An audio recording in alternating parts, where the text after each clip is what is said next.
know when everyone has connected so that we can. Just to check if this works also here. Fred, there's a bit of an echo Yeah, when no, you I just speak. removed that, I think. Now, is it okay? Perfect. Yeah, it's Okay. way better. Thank you. Okay, excellent. Thank you. Just to let you know that people are joining. Currently, we have 29 attendees, and it is increasing. I hope all ACAD is joining. At least.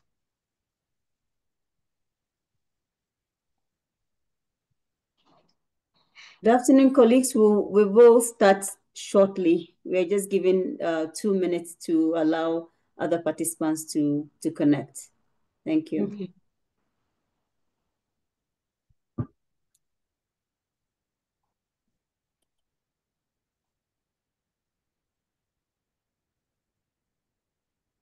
I think we have the Friday blues. I know. Afternoon, Friday afternoon. Friday Yes. afternoon. It would have been great if, virtually we could deliver coffee to everybody who attends. No, not sure. These days, it's no more. That is no more sure. I know. Yeah. At the same time, because we don't fully work from office, it should have been more, even more attended because people can just, virtually, Exactly. log in. Okay, I think we are 5 minutes past time, and maybe we could start, and then the presentation will come so that we don't eat into the time for the real crux of the matter. So, good afternoon, colleagues. Thank you very much for making time to join us. This is an important session of our information and library learning series, which we call ILS. My name is Namau Al-Hassan Alolo, and I'm the manager for the Information Management and Knowledge Management and Information Services Division of the bank.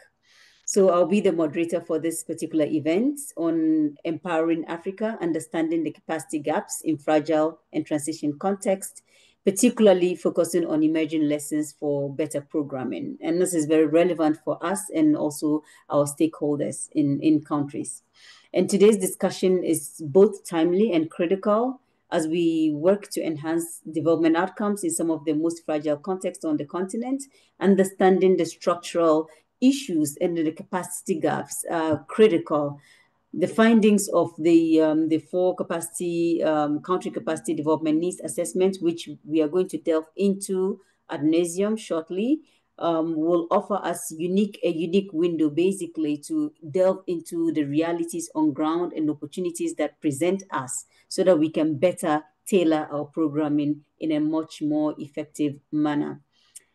Before I hand over to Anne, Frederick, and Prajesh, who will be giving us their insights practical insights on ground, I would like to call on the director for the African Development Institute, Dr. Eric Ogunleye, who unfortunately has an emergency and so is not able to join us, but will be represented by our division manager for policy management, programming and policy management, Dr. Sidwell Hove, who will come in to give in the presentation. So let me stop here and then invite Dr. Sidwell Hove to give the opening remarks. And then after that, we get into the presentation. Thank you.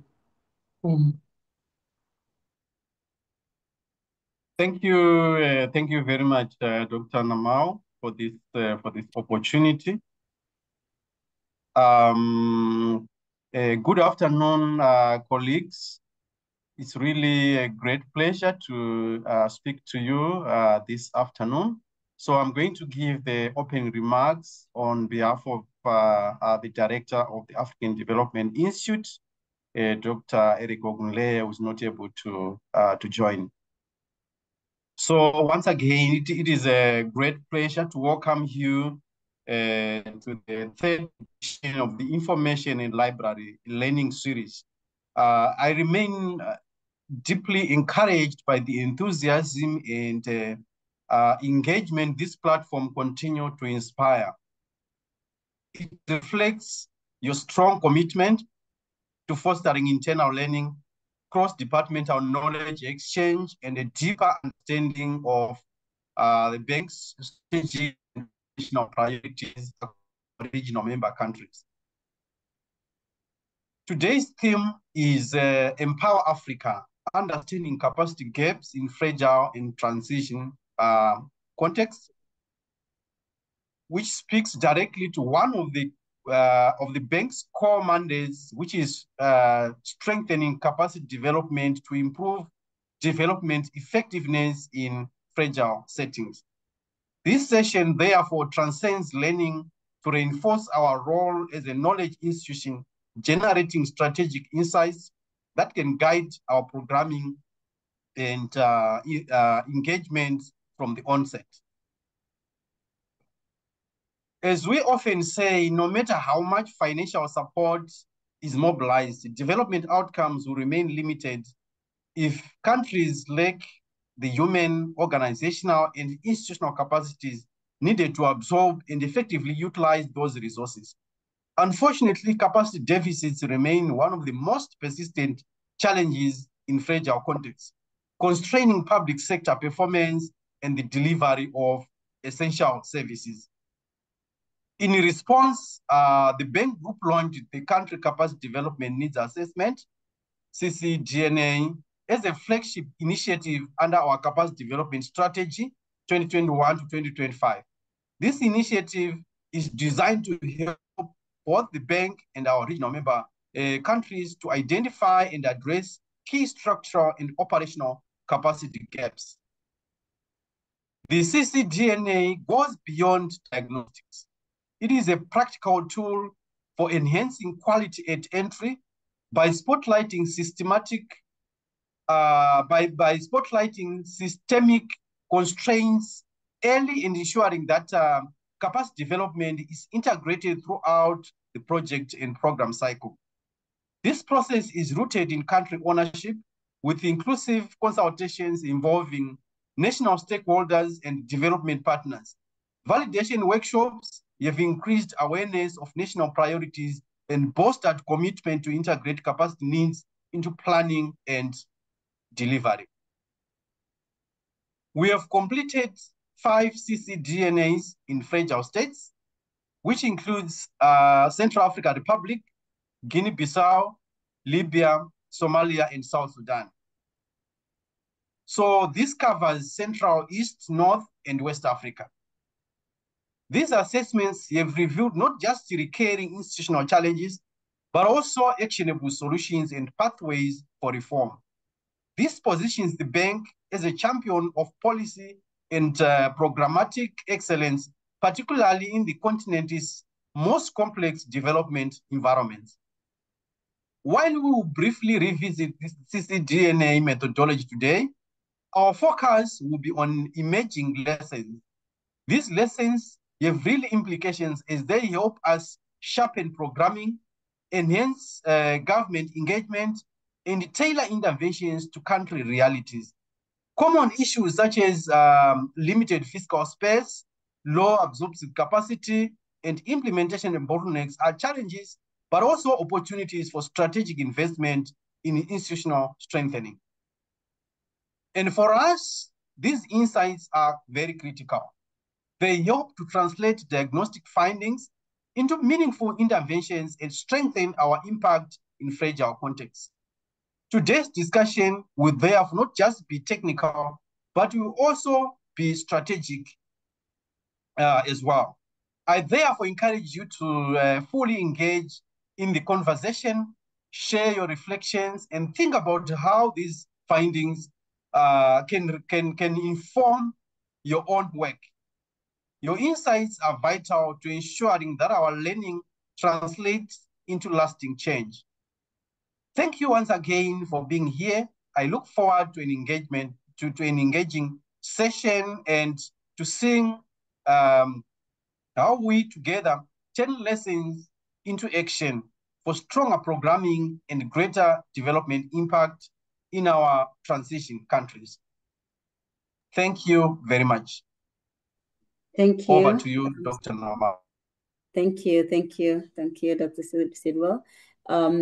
So thank you very much. We will now, without much further ado, go into the presentation, which is the key or the core of today's event. It will be a 20-minute presentation by Dr. Anne Dauso, and followed by presentation interventions by Mr. Frederick Tofel and Mr. Prajesh, who will bring in hands-on experience, practical experiences from the ground. So let me call on Anne to come in with her presentation. Thank you. Thank you, ladies and gentlemen. I would like to correct that my name is Anne Sordao and not Deoso. My dad comes before my husband, so we respect that. Okay, so yes, thank you very much, Namau, for this introduction. Sidwell already put it in, the session today is not just relevant for ICAT, it's relevant for the whole of the bank, because we come from a place where the bank is putting more and more emphasis on building capacity to build resilience. Whatever we are doing is related to, combating fragility in our regional member countries. So it is at the crossroads of non-lending and lending, programmatic and advisory service, rendering to our regional member countries to strengthen institutional capacity and achieve greater inclusive sustainable development. So the initiative is called CDNA because it's a country focus, and it's an assessment of the capacity development, structural capacity development needs that are in specific contexts. And it draws on the bank's CDS, like mentioned earlier in the director's opening remark. And it is more focused on really addressing fragility at its highest level of state building. So the tool aims to facilitate analytical work by diagnosing institutional capacity levels, the gaps and needs within the development context of those fragile countries, and to guide, capacity development, mainstreaming in bank operations, both bank, but also the countries and their other external partners' programmatic work. And also, to support the design of more relevant capacity development interventions that are really aligned with the priorities of the countries, and to improve, of course, policy-based operations, the packages and capacity development packages that really support policy-based operations, dedicated institutional support interventions in economic governance, and also even specific sectoral aspects of capacity building, like, as we will see. The context is a context of hardship, persistent hardship for African economies, and which has been exacerbated by the post-COVID era of disruptions. And it is grounded on the bank's motto, which is that there is no development without capacity. And the bank is really engaged to leveraging the catalytic role of capacity development in the most fragile countries, and more particularly the 24 countries as they are today. And the one correction is that we are covering 4 countries today. Although we have a CDNA for Libya, you will notice that Libya is not part of the 24 fragile countries of the continent as of now. And so today's presentation is excluding Libya, which report has been recently validated alongside an activity, a workshop that RDG and colleagues were designing in collaboration with RDTS. So these are only the 4 countries, and the 4 countries have issues in common, although they have specific issues also that relate to the specific context. Low institutional performance.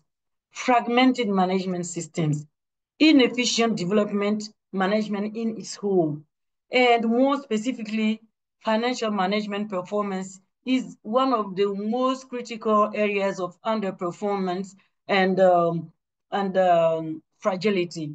Ineffective public service delivery, which is a result of weak institutional performance also, and lack of adequate inclusive policies, reform implementation for shortfalls, operational underperformance with the lagging project implementation, timeline and frameworks, and all these are very persistent. And the highest level of underperformance can be related through the CPI scores that have been plateaued since 2014 for most of them.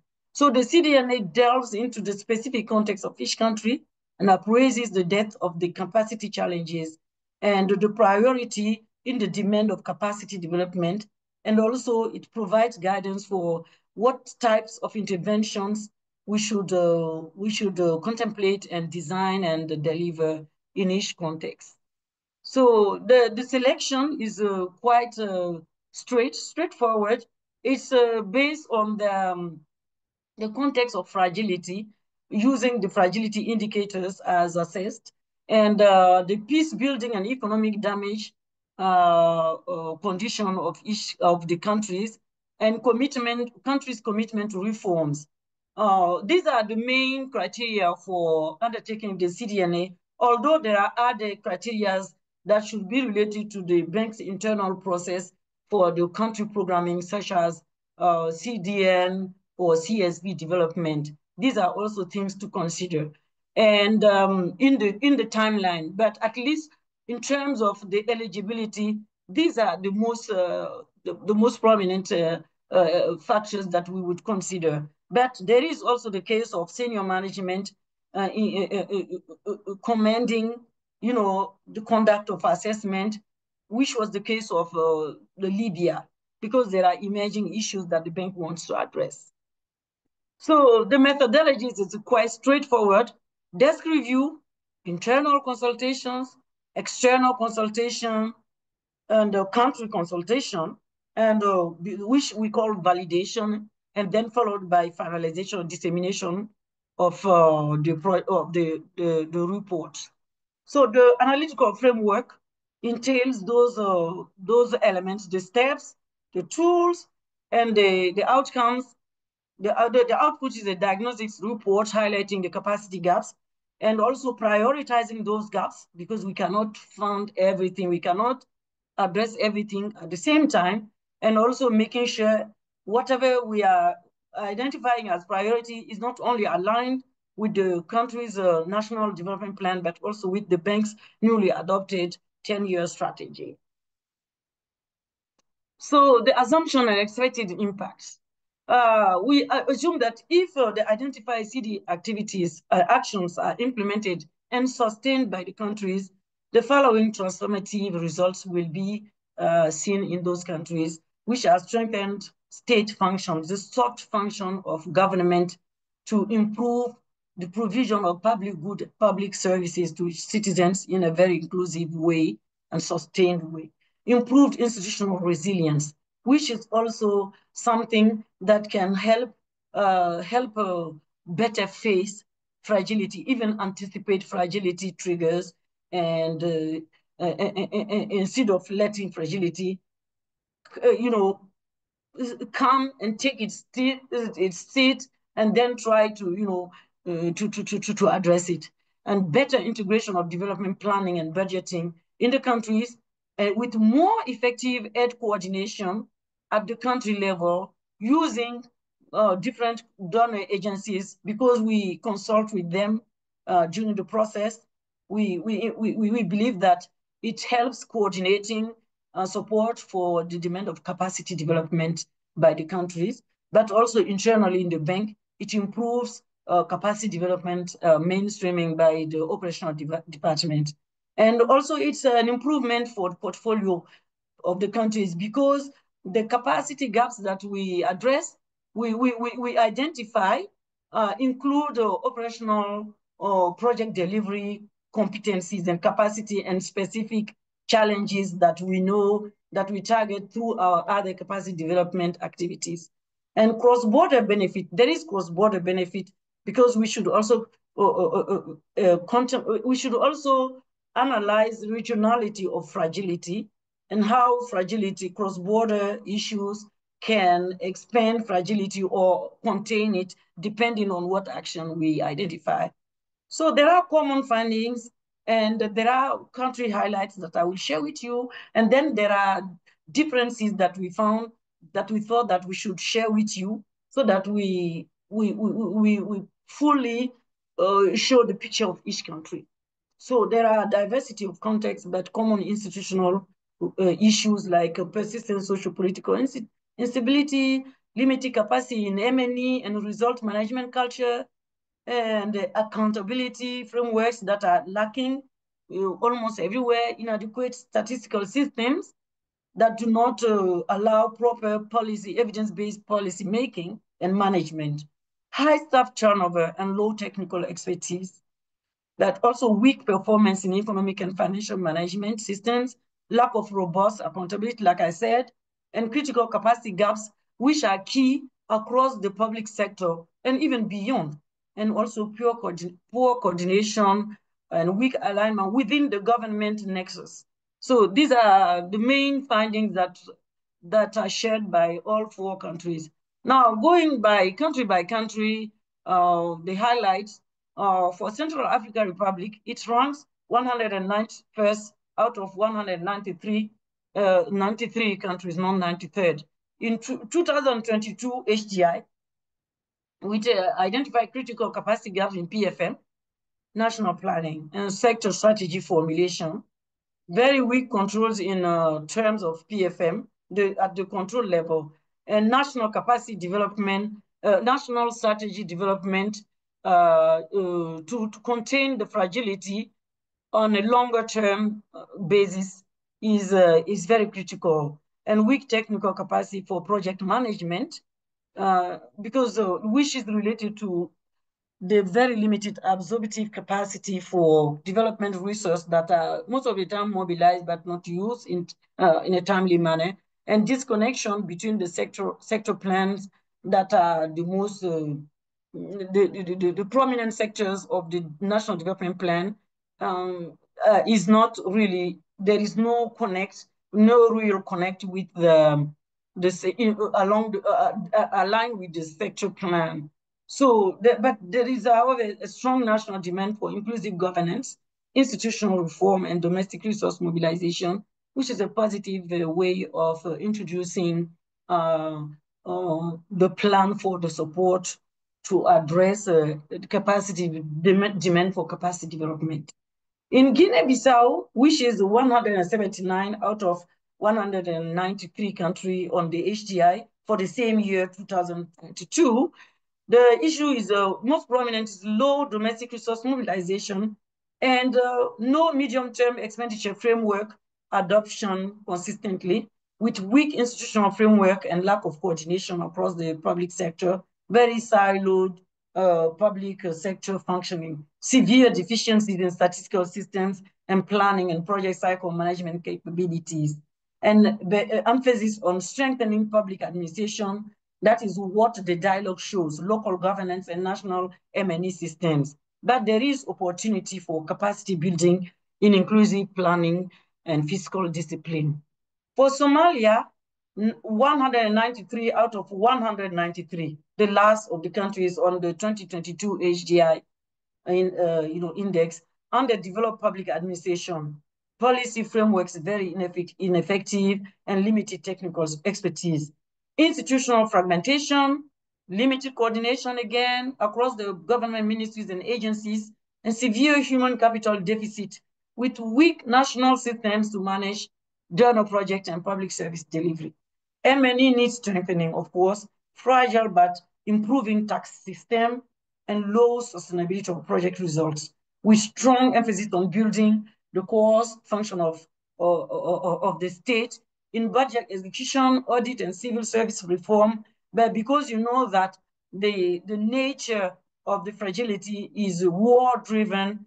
Most of the time, you have the feeling that it's a return to square one, at different levels. So there is substantial effort that many development partners provide, but because also presence in the country is very critical, that is also playing against the country. But there are strategic opportunities for digital public administration, local governance, strengthening, and integration of education is very key for the country. We should underscore that.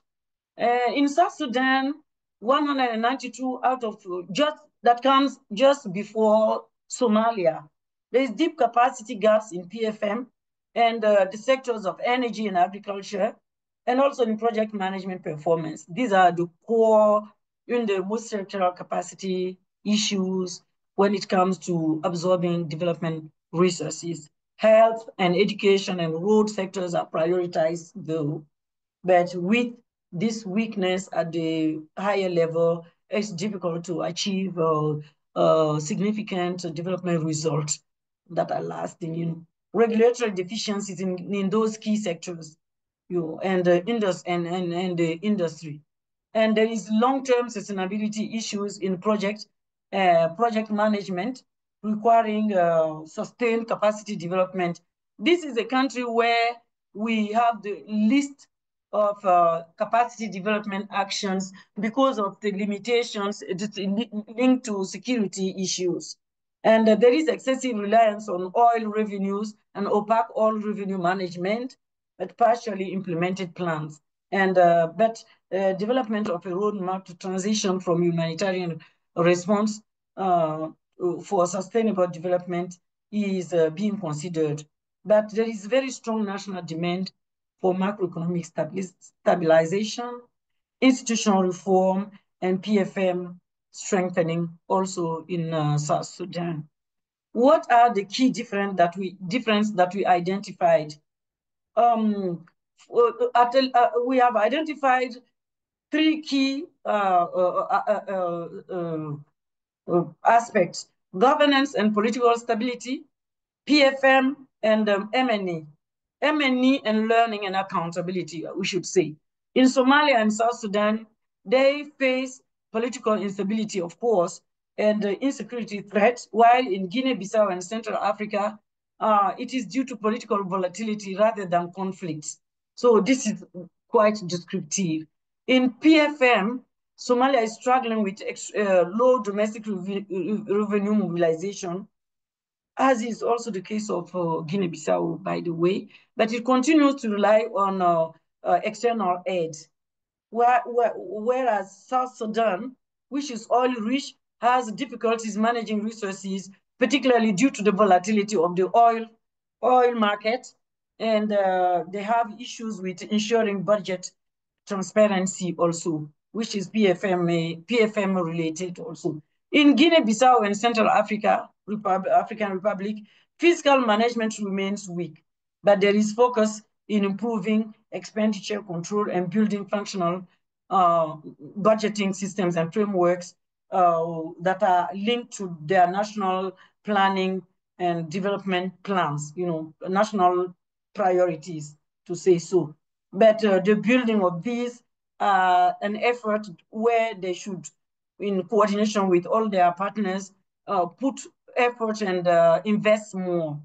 When it comes to monitoring and evaluation, I wouldn't say that these are a differentiating aspect, but because this is a cross-cutting issue, and it relates then to also accountability measures and the policy adequacy of policy to ensure inclusiveness. Somalia and South Sudan have fragmented data system, and Guinea-Bissau have inconsistent MNE. Allow me to remove this because I can't read. MNE practice and limited integration into their national. It is the practice level when it comes to Guinea-Bissau and Central Africa. But it's almost the same for those countries. What are the lessons? We identified two-level lessons. The process is that there is strong ownership. During those 4 assessments, there were strong ownership and a full engagement, not only from the countries, but from their the most active development partners. And this is important for the the success of the process and the relevance of the outcome of the assessment. But context also, we needed to be flexible, adaptive to the context and to the emerging challenges, and take into account the fragility issues that these countries are experiencing. At outcome level, the M&E systems remain weak, the weakest link across all the countries. And these are areas where the bank really will need to intensify its investment in terms of capacity development at the intervention level. And data systems, I think that data related directly also to operational capacity is an imperative. Not only data system in its globality, but what are the data sets that would allow improving monitoring of development goals, the subset data system to improve policy making, but also delivery of development goals through the operations. So that's also an important aspect. And there is a need for long-term CD frameworks for those countries and not fragmented projects. As you may know, we have also further developed the national capacity development strategies, which we are trying to have all other development partners endorse, so that under the leadership of the countries, they become a reference framework for all development partners to bring in their resources and target as they based on their own priorities, the elements of those plans, so that it is an aggregative approach to supporting capacity development in a more sustained manner. Technical assistance alone is not enough. We need institutional reforms and incentives. And can you wind down a bit, please? Can you wind down? Wind down? Yes, please. Yes. Okay. Can you try to improve the speed so that we can finish in about I'm almost done. minutes. Okay, thank you. Maybe 2 minutes. Yeah. Peer learning also appeared very important. Peer learning for the countries to learn from each other, even from their issues, not necessarily from their successes. So the recommendations are to institutionalize capacity building within the sectoral ministries. Each country brought in the need, the demand. What are the recommendations? Strengthen PFM, support long-term training, and consolidate M&E structures. Whereas in Central African Republic, it is to establish the permanent build mechanism for capacity development, maybe institutional also, reinforcing the planning function of government and supporting decentralization to better plan and formalize coordination. And in Somalia, it is to invest in state building, capacity-related activities and strengthen coordination, because it's a country that benefit from aid and establish national data and scale-up training. In South Sudan, focus on a basic functionality of the public sector and develop national civil service reform roadmap, prioritizing capacity at all levels, not only human, but organizational and institutional to support the infrastructure investment. And in conclusion, we would say that the CDNA is more than a diagnosis, it's a catalyst for reform. The assessments have revealed that the capacity gaps are providing a foundation for institutional strengthening interventions across all the operational departments of the bank. And we need to take up the ownership that we see countries eager to improve, including their political commitment and leadership to build stronger systems that will allow us to align better with them and coherently approach the issue internally within the bank, but across development agencies also. And we believe that the CDNA should be undertaken for all 24 fragile countries, and to improve their transitioning to resilience building, and embed capacity outcomes in their strategies so that the transformation is sustained. So with that, I have concluded my presentation. I thank you for the attention, and I'm sorry for going beyond the timeline. Thank you. Thank you. Excellent presentation, Anne. Thank you very much. Before we go to Mr. Frederick Toffel, who is the lead coordinator in our transition and fragile states departments, who will basically tie in the discussions that Anne has presented to us, and then give us a global perspective, moving from fragility to resilience, and the emerging lessons for better programming from the perspectives of the of RDTS. Before we go into that, I would just call on everyone to put on their cameras for 1 minute so that we can take a family photo. Please put on your camera before we get the practical hands-on experience from our colleagues. So colleagues, please put on your camera. Tanya, let us know when you are ready to take the photo, and then we will smile for you. Okay, I don't know if Sidwell is still there. Sidwell, can you put on your photo? I know some of the participants are not able to put on your cameras. That's okay. We will capture your names under that, and I think it's a system issue. But those that can put on their cameras, please do so, and then we will take a photo. Tanya, are you ready for us? Yes, I am. I would like to have maybe more. Okay, so please. Not there. Okay. But anyway, I will do. Sidwell. He's probably stepped aside. Please give us a smile, your broadest smile. And then. Okay, let me go now. So smile, smile, smile. You didn't do it.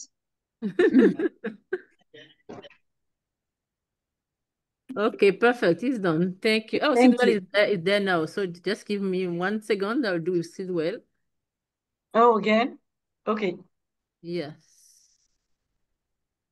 Okay. Thank you. Thank you. Thank you very much. So colleagues, as I was saying, we will now call on Mr. Frederick Toffel, who is the lead coordinator, to give us a global perspective, basically from the perspective of RDTS, that's the Transition States Department. We have we have colleagues that have connected externally, and regional member countries also that have connected. So please, when you speak, kindly draw out acronyms in full, like HDI, it's Human Development Index. Sometimes we have bank acronyms that we use. So please make efforts to spell out acronyms in full. Let me also just use this opportunity to mention to our colleagues that there's translation at the bottom of your screen. You can go there to look for the interpretation, English or French interpretation as suitable to you. So please, Mr. Frederick Toffel, over to you with your intervention. Thank you.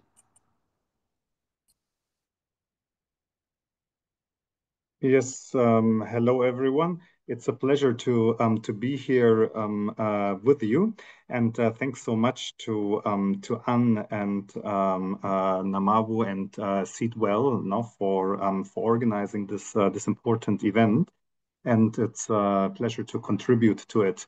So the topic of building capacity and building institutions is really core to our agenda when it comes to building resilience there at all levels. No, at the level of communities, at the level of countries, at the level of the continent. Because this is also why you will see in our strategy for addressing fragility and building resilience, the first core area is about building institutional capacity. And now I think it's just important to bear in mind that institutional capacity building. Now we're talking about building the capacity of people, and we're building also the capacity of institutions. No, so that because it is the two concepts always have to go hand in hand. And this is at the end of the day at the core of what development is all about, because of development is an endogenous process that has to be driven by the people in the countries, and you need to be, and to simplify it, it's about putting the countries in the driver's seat, and for this they need to have the capacity to actually drive the steering wheel. And we see just when it comes to countries particularly affected by fragility, this is a characteristic has always been that this is where you find a weaker capacity. Now we have moved away a long time ago from a list of countries that would then be called fragile states towards recognizing that fragility is a spectrum, and therefore it affects all countries to varying degrees. And this is the same thing about capacities. All countries, regardless of their income levels, they need to continuously invest in their own capacities, in their institutions for development. I think we have now, when it comes to the particular challenge of basically countries that are really mostly affected by issues of fragility, this has been recognized really for a while.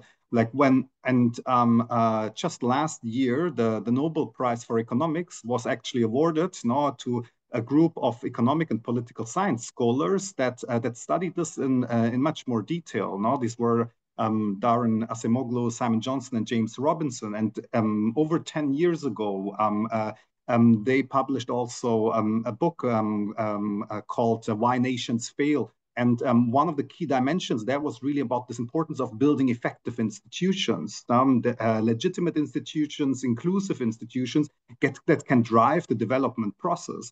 Because if you don't have that endogenous capacity, then the theory of change would be one where externally the development process would actually be steered.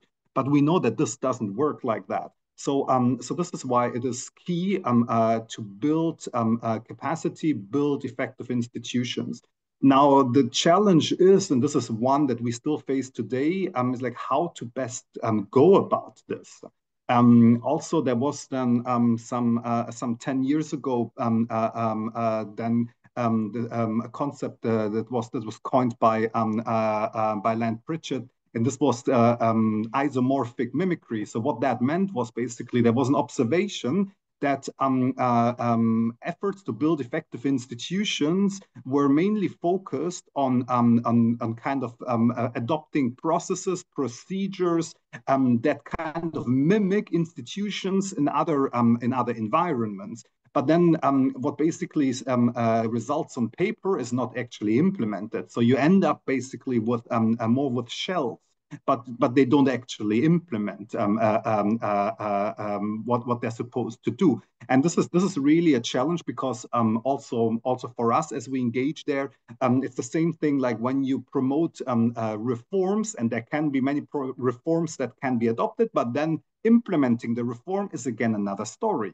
No, and this requires not only political willingness, but it requires capacity to actually implement strategies and reform progress, and to provide the essential services to the population, which form the foundation of the state-society contract, which then in turn really leads to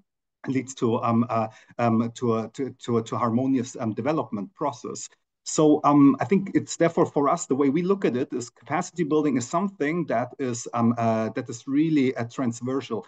And sometimes we need to also be mindful that we do not limit this only to the public sector. Because this is initially there has been a lot of emphasis like we need to build government capacity to do all the things. Absolutely. But it's not just about building the capacity of the government to deliver services to its citizens. It's also about building the capacity for the private sector, for the financial sector. Because what we've learned is that now when many of the challenges that relate, for instance, in the SME space, now small and medium-sized enterprises, aspiring entrepreneurs, and the difficulty to access finance, they relate to capacity challenges at the level of the individual entrepreneur in terms of not having the necessary capacity to really prepare a proper business plan that can be presented then to a prospective lender or investor. But it's also about the capacity within the financial sector, within the investment community, to adequately assess the viability of these proposals and understanding the markets around it. And so this is therefore building capacity is something that is relevant for everyone and at all times. Now, what we have learned is that particularly in these environments, now we're having the examples of Somalia, is that when we engage there, we know we need to build these institutions there.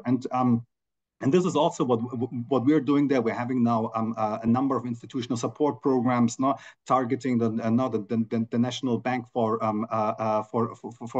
reconstruction, so on, so that they can really to equip them with the tools to lead all that process themselves. But then we also face the challenge of basically staying engaged in these environments, because when service delivery capacity is weak, it means also we cannot easily channel our own resources through the government, because the fiduciary capacity is then not necessarily trusted to actually use these resources, and then we tend to revert then to third-party implementation arrangements, which can be then like from United Nations agencies. So there, however, then the challenge that we face, like, yes, you can provide then services to the population through that third-party implementation arrangement. But these arrangements usually do not build institutional capacity. So this is where we need to be really mindful of not perpetuating then a system where you have basically an external service delivery provider, and then over time we realize we're not building actually the institutional capacity to do that.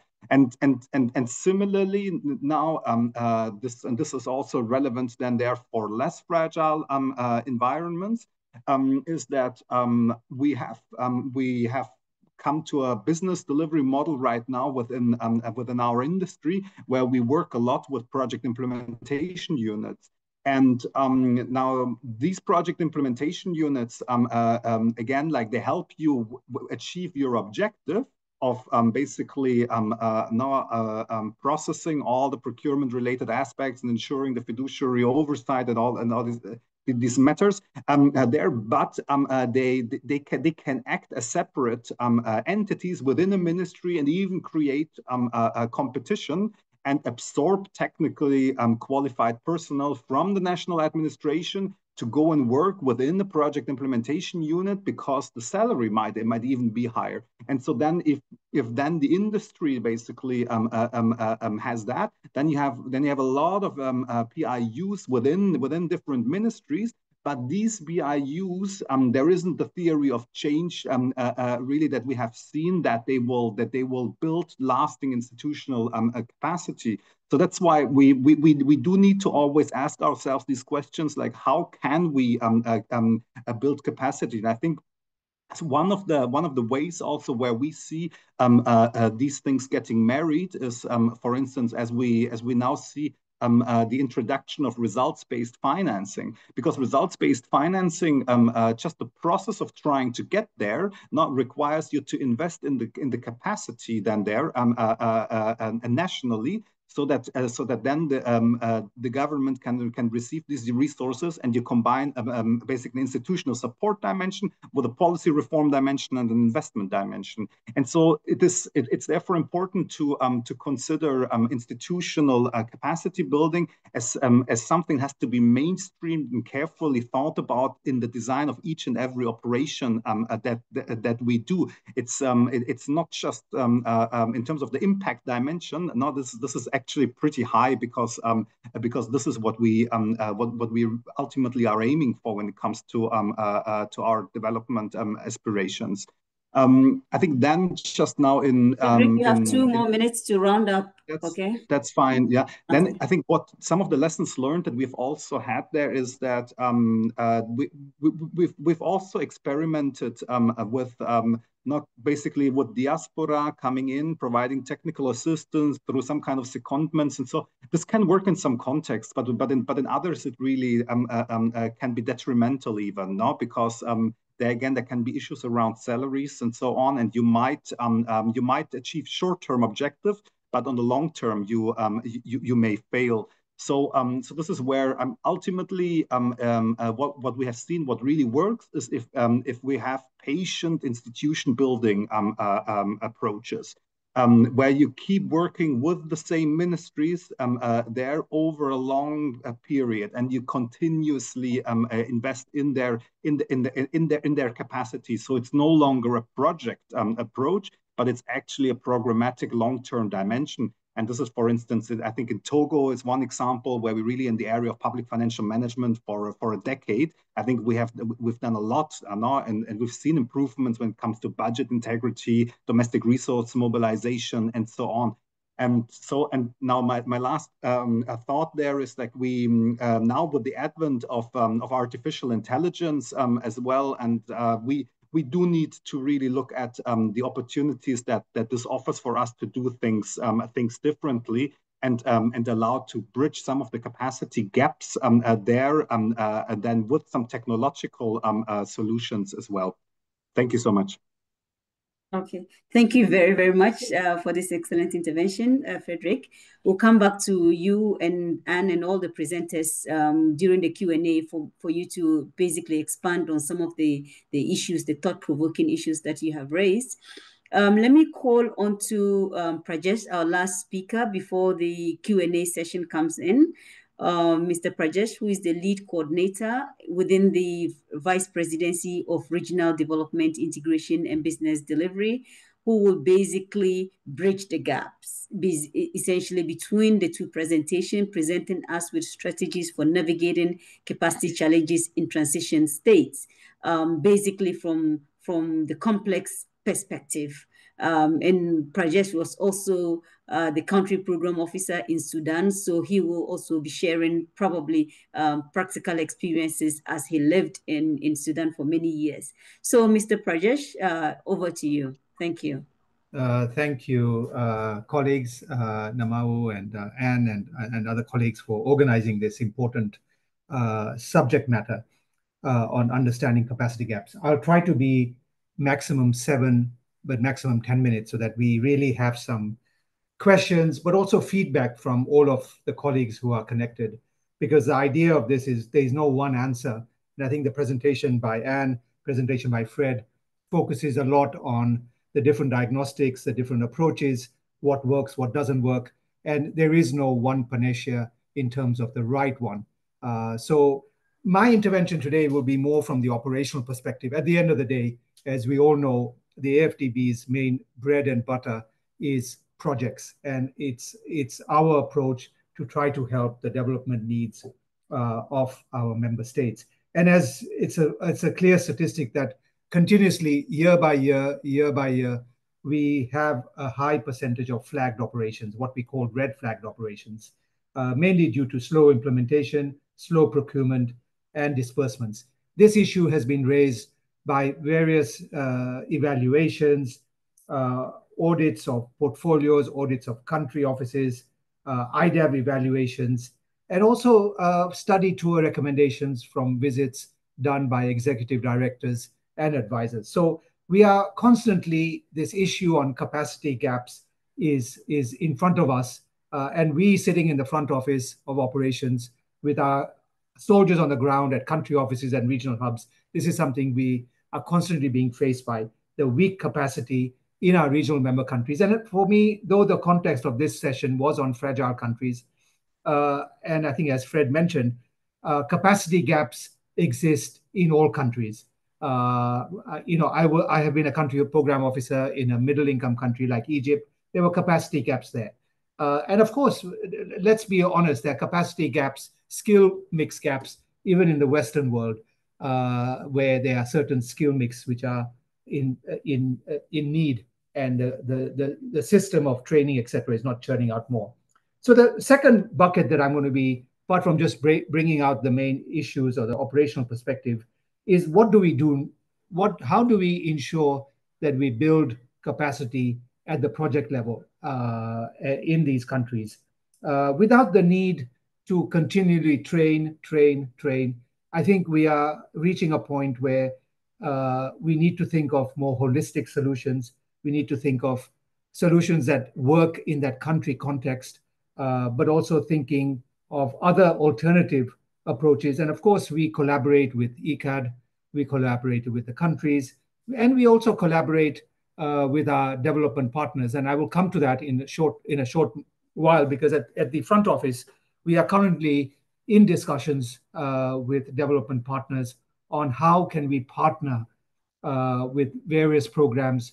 And I'll give you examples. GIZ has a very strong program on capacity building where they embed their colleagues, whether it's sector people, specialists within ministries. We have Enable France, Expertise France, as well as from the Belgian government, another program called Enable. So again, we are trying to see how AFDB can work with them, perhaps on a pilot basis, to try to ensure that we build capacity on the job. And I think we have reached a point where continuous training, sending participants to training courses, organizing training courses for 5 days, sitting in a hotel, feeding them with cakes and coffee.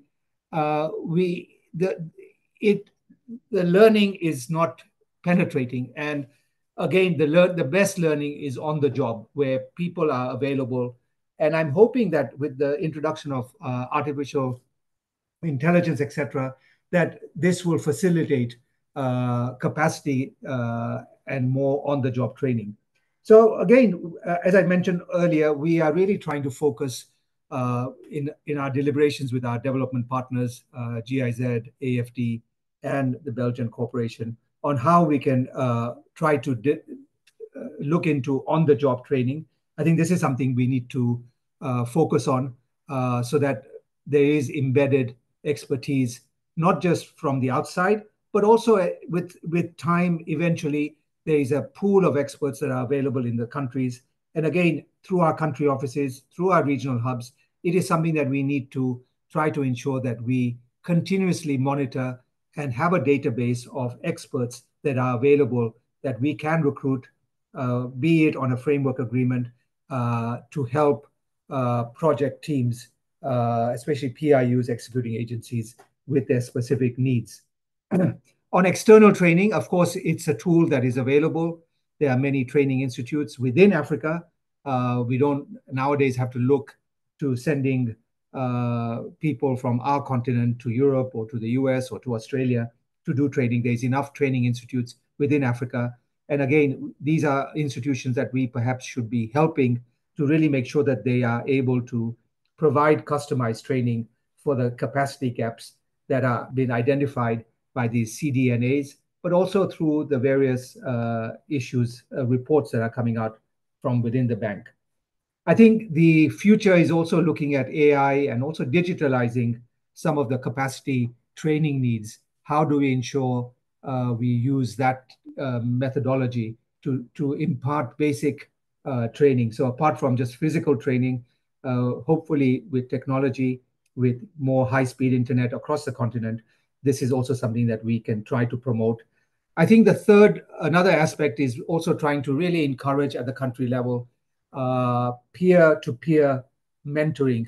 And again, one of the approaches we are trying to really impart is having through our country portfolio review workshops, is to really make sure that there is a network that is established at the country level.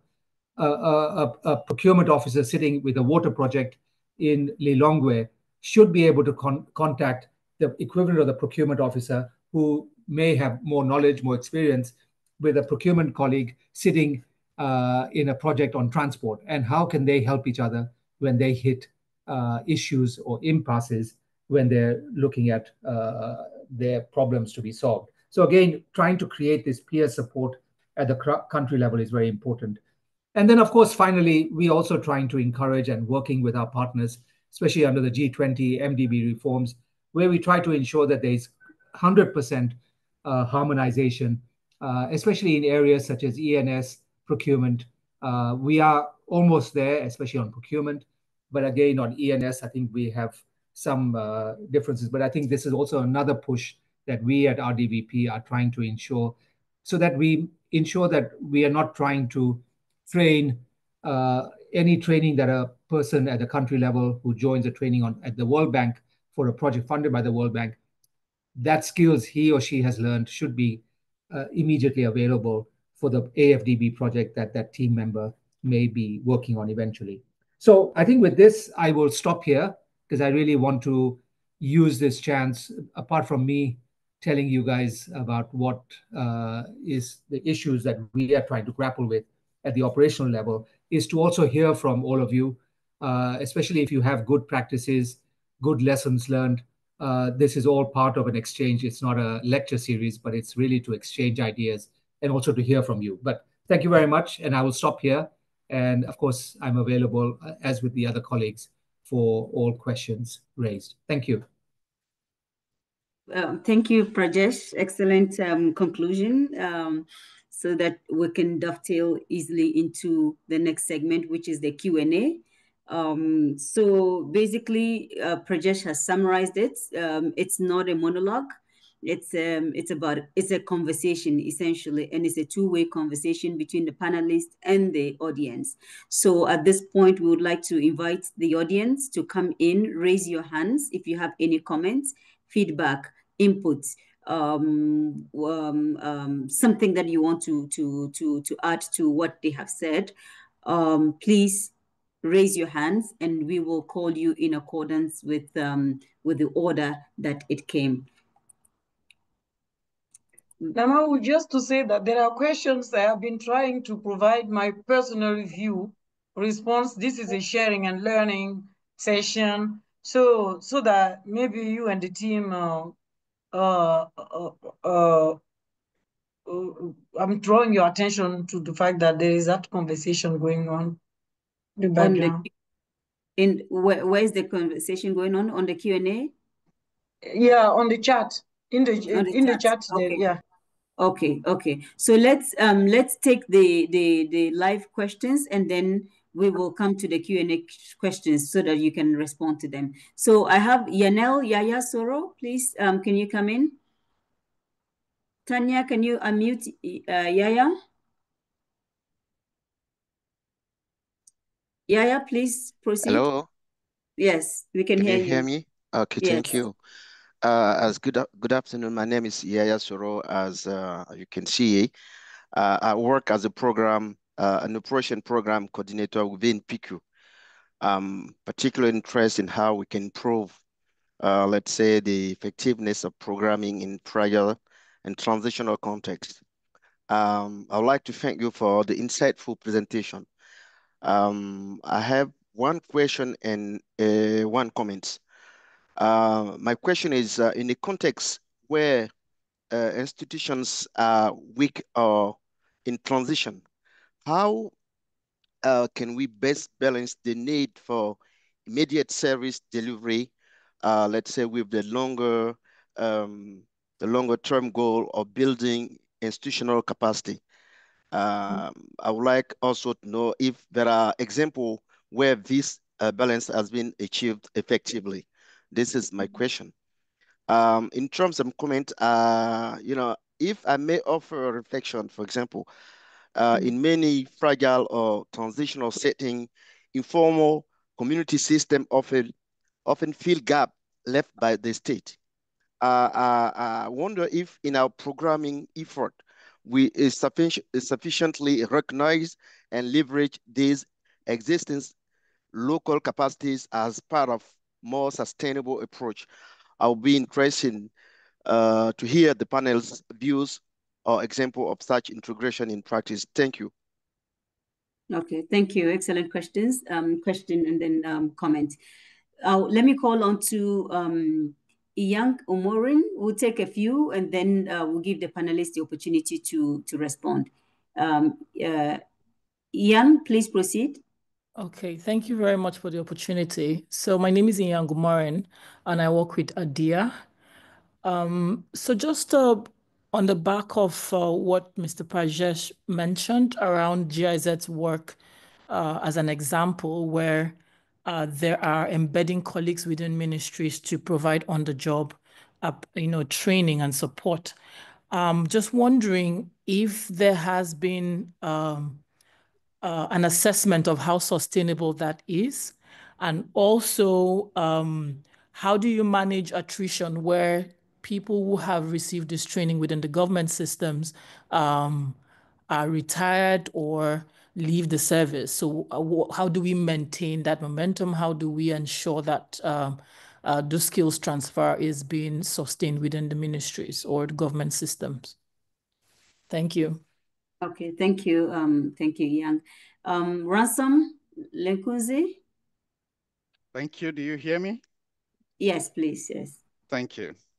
I'm Ransom Lekunze, and I'm actually calling all the way from Copenhagen in Denmark. I am actually an associate professor at the university here, and I teach development economics.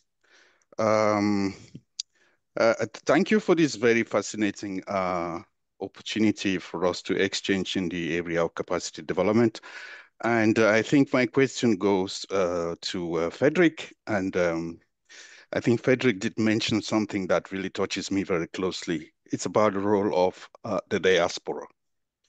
I think that the diaspora actually plays a very significant role in terms of not only capacity development, but also developing a continent like Africa. But I think that for some time now, the role of the diaspora has either not been well utilized or has kind of been overlooked.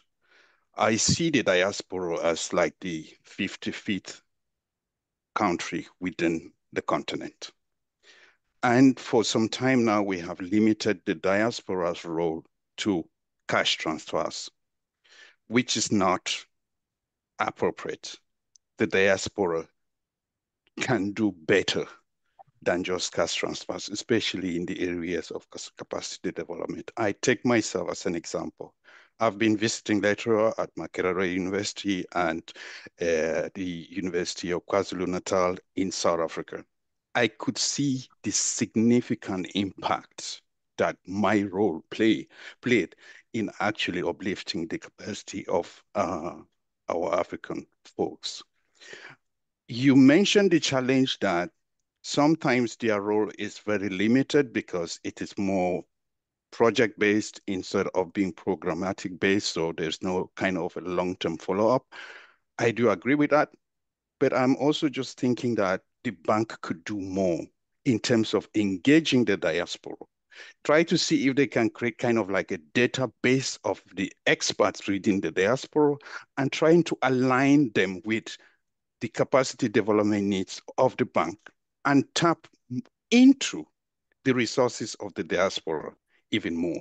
So it's just a craving that please consider some of us who are really, really urging to offer, but we are looking for the space, the platform to be able to do that. And we need it from you. I can't go down to Zimbabwe or go down to Ghana and try to be able to engage this. But if the bank creates such a platform and engages some of us, we will be able to do more. When the new president of the bank was elected just a couple of weeks ago, one of my key recommendations to him was that please look at some of us who want to contribute, and we are looking for avenues to be able to do that, sometimes even for free. Thank you. Excellent. Thank you very much. I think we will stop here to give the opportunity to our esteemed panelists to respond to the questions. So we have a number of interesting questions, the context of institutions and how to balance them, service delivery vis-a-vis longer-term goals. We have also community systems, and how to fill the gaps left by the state. The community basically filling the gaps left by the state, and how do we leverage those, the local capacity. and then also how effective is embedding colleagues, embedding staff, external staff within ministries. How sustainable is that, and how effective is it?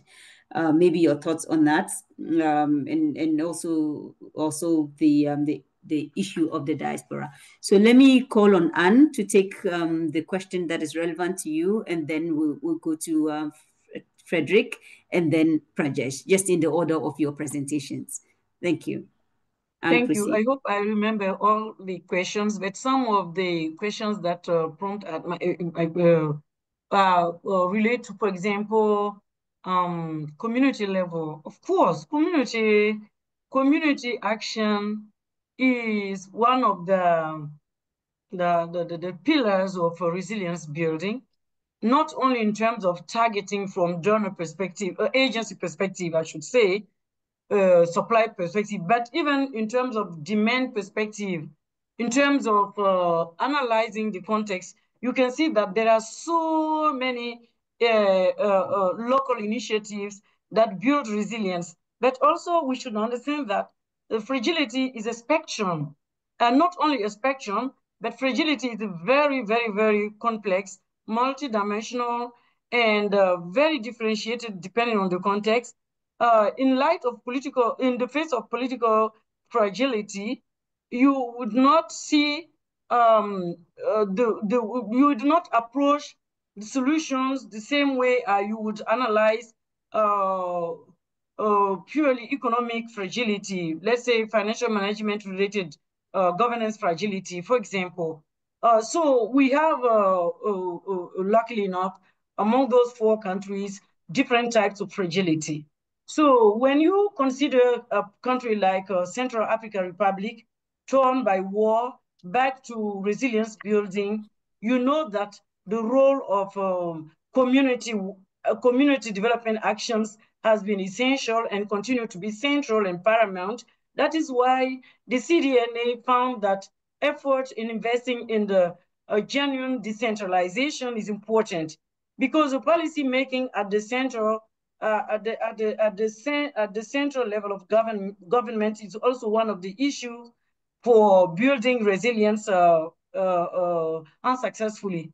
One example that I will give is in working on these assessments in Somalia, in the case of Somalia, and I'm happy to draw to your attention that the Office of the Prime Minister of Somalia is currently here, represented by one Mr. Abdullah, and who is attending this. And we can say that in the case of Somalia, for example, we started working.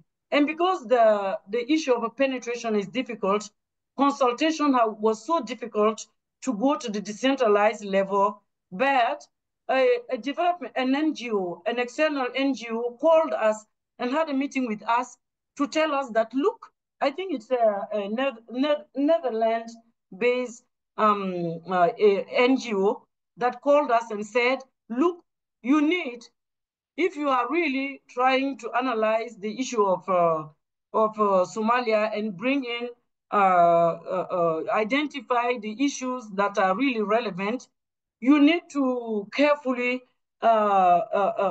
integrate the context. Somalia is a multi-state country. And because of war, focusing only on central government may be an issue. How do you intend to integrate the decentralized levels? So what we did was to invest more in the country representation for the consultations. We have decentralized government levels that are coming. So this is to say that sometimes the issue is more about not integrating it systematically rather than ignoring it. Same issue is someone who is asking about the diaspora. It's the same thing. We cannot say that diaspora is only contributing at the cash flow level. Diaspora is doing a lot of work. Most of the time, unfortunately, it goes through the channel of the private business lines. It's not seen, not in terms of money, but even in terms of delivering development goals, contributing to countries.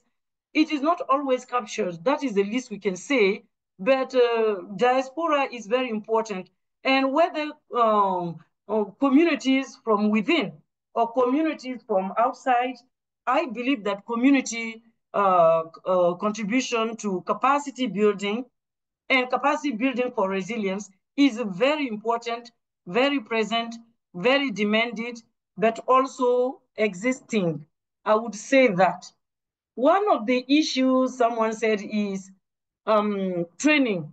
No, we say that training has been long time assessed as inefficient because of the attrition rate, which is very high.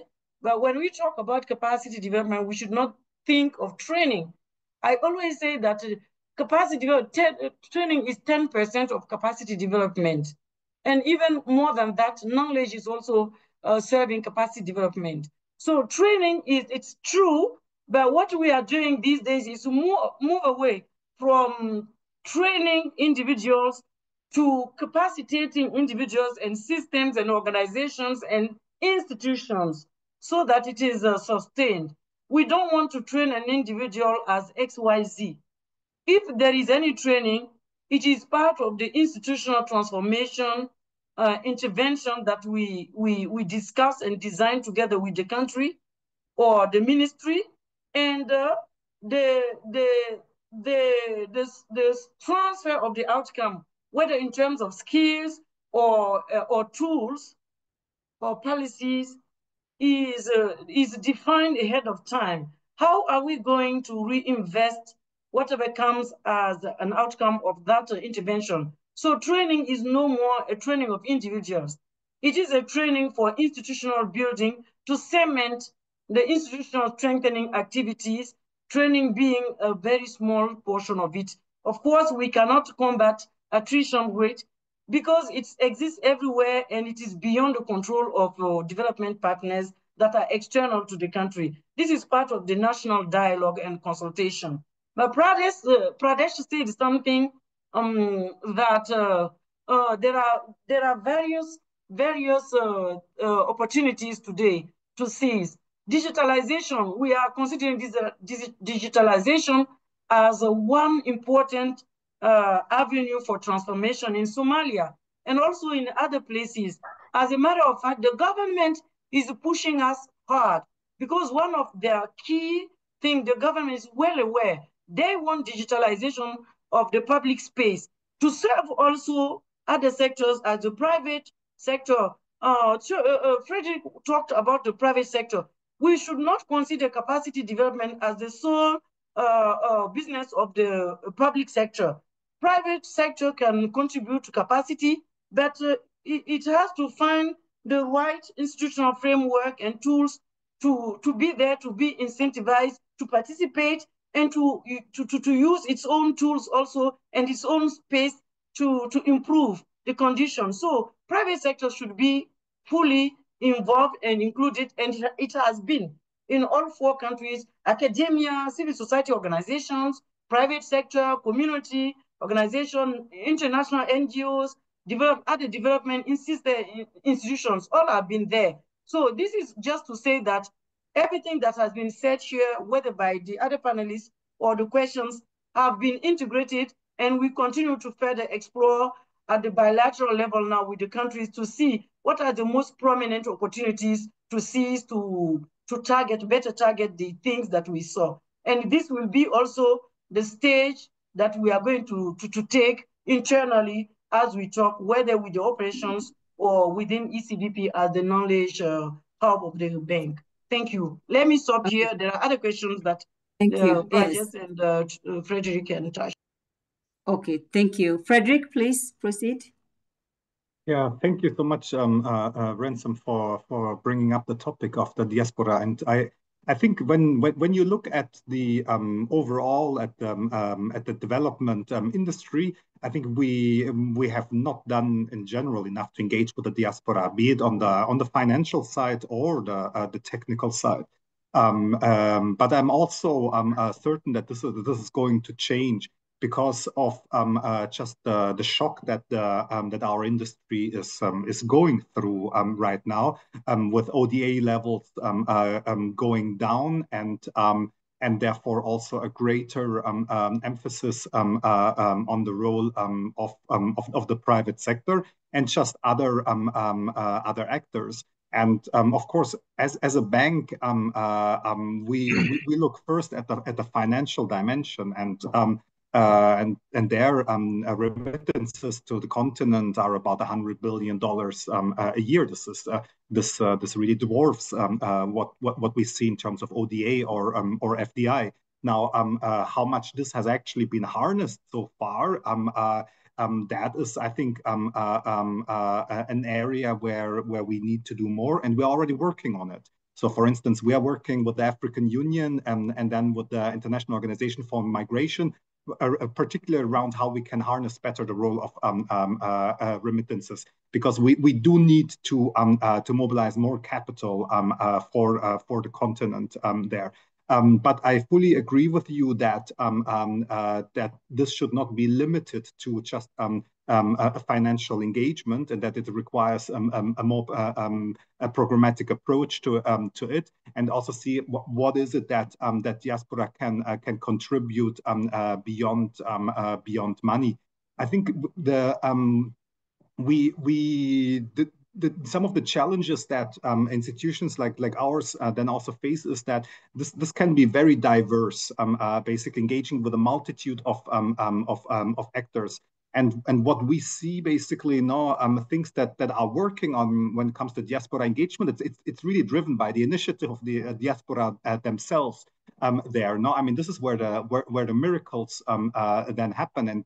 And I think this is also where we see the paradigm basically change from previously mainly remittances just as a lifeline now for consumption. And we see increasingly that there are also basically diaspora resources being mobilized for even some infrastructure construction, like building a bridge here and there within a particular locality. So there is this organic engagement that is happening, and we need to find a way to catalyze that.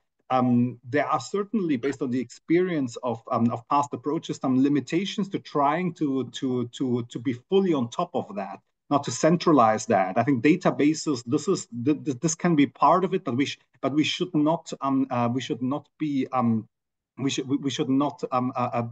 overemphasizing this.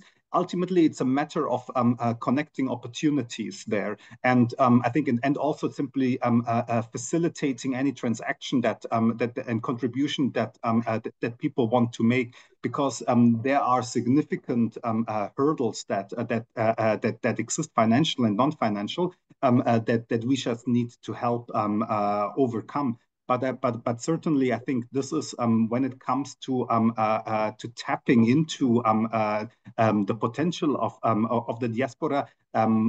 This engagement is going to change now over the next period compared to the past one, simply because the system is right now changing in which we are working. So that's it. It provides a more favorable environment, so to say, for that, and therefore we also and with our colleagues here at ECAT, I think we've also started there an engagement around that, and this is only going to keep growing. So therefore we will continue to look also then therefore not for suggestions also on how to make it work best, because we have to be mindful that there is also we don't know it yet, no, what works best there, and in every context it's also a little bit different. We also know that in some in environments then there that are a little bit fragile. The role of the diaspora can also be at time politicized. But for us, I think we can always focus on the socioeconomic dimension of it, and then just like building capacity there, and tapping into that resource pool. So fully agree with that observation. Thank you. Thank you, Prajesh. Yeah, no, I'll be very quick. I think the question. Yeah, thank you. No, the question posed by In Young on GIZ, definitely sustainability is the golden question. The approach with GIZ, they're there more for a longer term. But I think it's more this question of ad hoc training courses versus on-the-job training. Definitely, I fully agree that it's not I agree, I fully support that on-the-job training brings much more absorbability. And I can tell you myself, if I'm going to be learning something new, just going for a 5-day training course, no matter where you send me, I just won't be able to absorb everything. But if there's on-the-job a specialist who will be sitting next to me as soon as I hit a problem, there's somebody in the office who can, sort of like an ADB call center, but that person is available to come and help solve a problem, I think builds that capacity. And I think as we move towards harmonization, we also need to keep track, especially at the country level, and we are in present now in over 40 countries. We need to establish this roster of experts available, and whether that roster includes people from the diaspora, I think it's a critical, because we need to rely on the available expertise and not, of course, completely rely on external partners. But again, as I said, this approach with GIZ, we are at its infancy in our discussions. We are going to see whether it is something that we can pilot. It remains to be seen whether we shall see. So, but definitely sustainability, and also the immediate, trying to address the immediate needs of our projects, because at the end of the day, once we have projects approved, we need to show delivery of results and impact. So we cannot just sit and wait for long-term training needs assessment and capacity building. We need that expertise on right away to ensure delivery of results and impact. So I'll stop here. Okay. Yeah.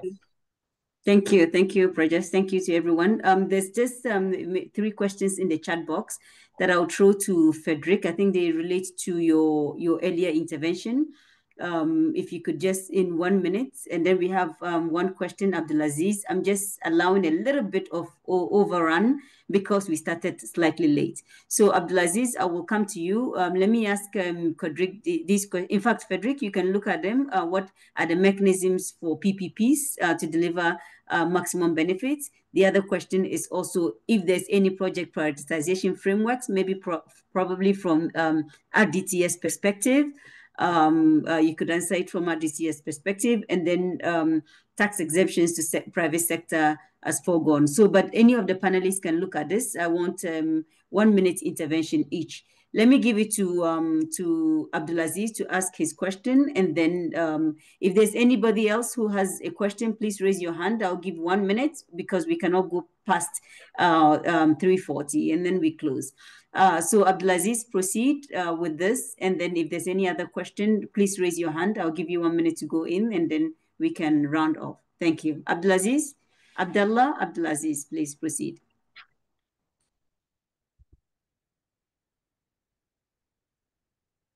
Abdulaziz, Abdullah. Tanya, can you open him up?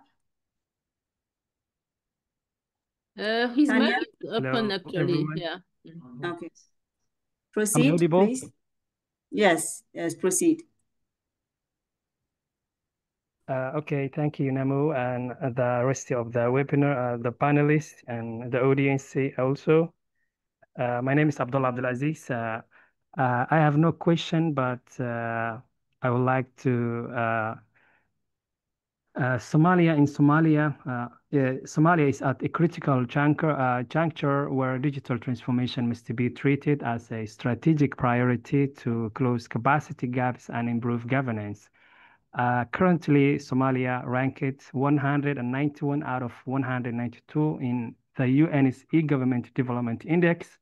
Somalia faces challenges including fragmented systems, low internet access, and weak coordination. To address this, we are proposing the establishment of National Digital Transformation Committee, chaired by the Prime Minister, to institutionalize leadership, coordinate across ministries, and implement a national digital strategy. In my opinion, this model could serve as a valuable case for other fragile and transitional states seeking to align digital transformation with sustainable development goals. Thank you. Thank you very much. Prajesh, do you want to, no, not Prajesh, Frederick, do you want to just touch upon briefly the questions in the chat box, and then we will round off, we will close. Thank you. Yes, thank you to Senna for these questions. These are large questions, so I won't be able to really get deep into it. I mean, PPPs, of course, like there is a return for public sector side and for the private sector side. We need to understand that PPPs, like the term is being used for many different kinds of things. Sometimes I think particularly when it relates to the extractive industries, I think this is then sometimes where there is a question like, is it maybe the private sector gets too much? How is it negotiated agreement with the government, and is it fair or not? Then you can get into questions around basically transfer pricing, how a multinational company can basically deal with all of that. Not so that there is that dimension. And I think this is also where we at the African Development Bank we host the African Legal Support Facility, which is an entity that actually provides then their top-notch legal services, advisory services to governments to assist them in negotiations when it comes to these. These are very, very complex transactions and agreements there, and so therefore that they also have done it, because it's again a matter of capacity. Because the moment you sit down at a table to negotiate with a large multinational firm about a large investment, you also do need to have like they have their top lawyers, so you also need to have the same caliber yourself. And so this is where we work, for instance, with this African Legal Support Facility to provide governments then with that same expertise, so that they can see eye to eye with the private sector. Then, of course, you find others basically that can be just it's a toll road and so on. And I mean, these are aspects where I mean, there's a financial model, not like you need to look at what it is, basically, not that it still becomes attractive, and you also have to be realistic in terms of the actual risks that exist. So ultimately, it is a matter of capacity, then also on the public sector side, to make sure that they can not that they can negotiate well, understand very well the terms of the agreement into which they are entering. And this is also why when such transactions are done with development institutions like ours, this provides greater comfort, because we naturally look into that. It becomes more complicated than now when a government just bilaterally engages with the private entity, because then they can, or another public entity for that matter, because then like we can't assist them unless we're requested to. Well, when it comes to project prioritization frameworks, I'm not entirely sure what you mean. That the reality, like there are different sources of funding available always for countries, and they can basically then cover.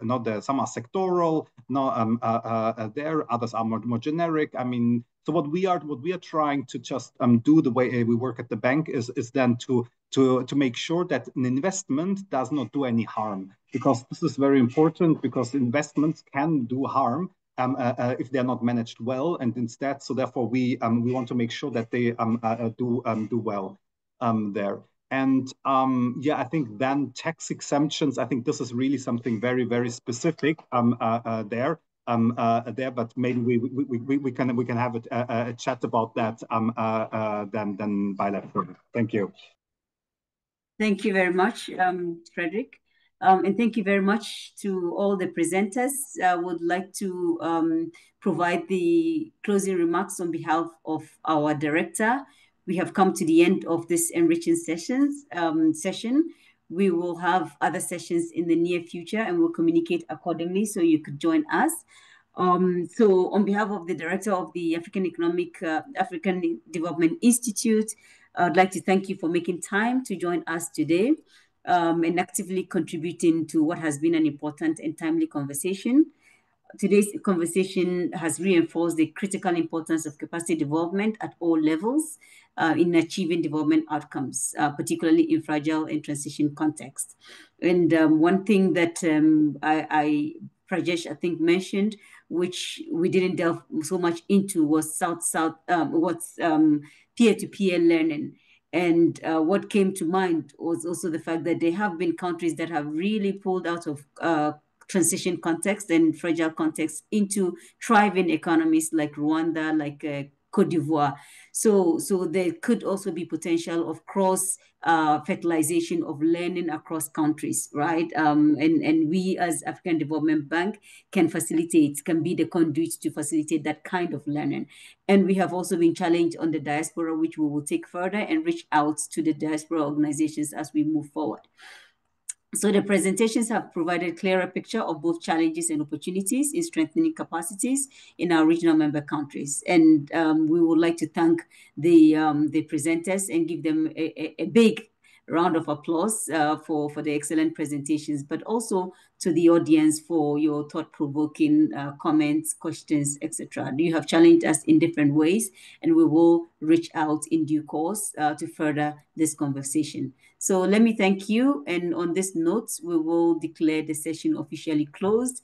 We are available for questions. We will at the African Development Institute. You can write to us, and then we'll channel the questions to the relevant department unit of the bank to respond. Thank you very much, and we look forward to seeing you at the next event. Thank you, Anne. Thank you, Prajesh, and thank you, Frederick. And to the interpreters also, thank you very, very much. And Dosaf, Thank you. Thank you. Thank you. Have a good Thank weekend. you, Pradesh. Thank you, Frederick, and everyone else. Thank you, everyone. Bye-bye. Have a nice weekend. Bye. Thank you, Namau, for coordinating.